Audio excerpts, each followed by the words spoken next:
va bo'yinlarimizni kimga tavsiya qilaman? Men ko'rayotganingiz bu yerda XS razmerdan 3XL razmergacha bor. Ya'ni siz 40 kilo bo'lasizmi yoki 130 kilo bo'lasizmi?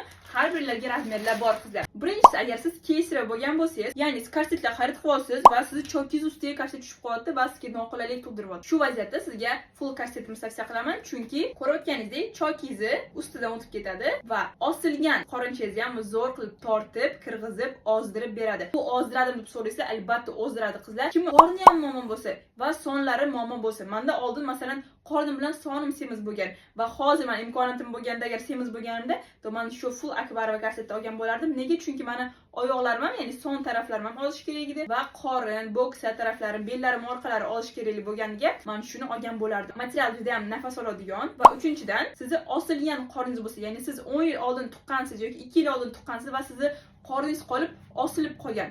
Agar osilgan bo'lsa ham juda ham shu korsetni tavsiya qilaman, chunki juda ham zo'r qilib osilgan qorningizni ham bunda tortib, sekin kirgizib beradi. Ya'ni u уже osilgani sekin tekislanib ketadi va объем santimetrlaringizdan qorinlaringizni ham kirgizib beradi. Xudo xolis qorinlaringizdan xalos qilasiz. Biz aytgandek siz обязательно. Zakaz uchun kommentariyaga pul so'zini yozing va Akbarova xonimizdan xarid qiling. O'zi bilan esa shu aktualni o'qisangiz bo'ladi.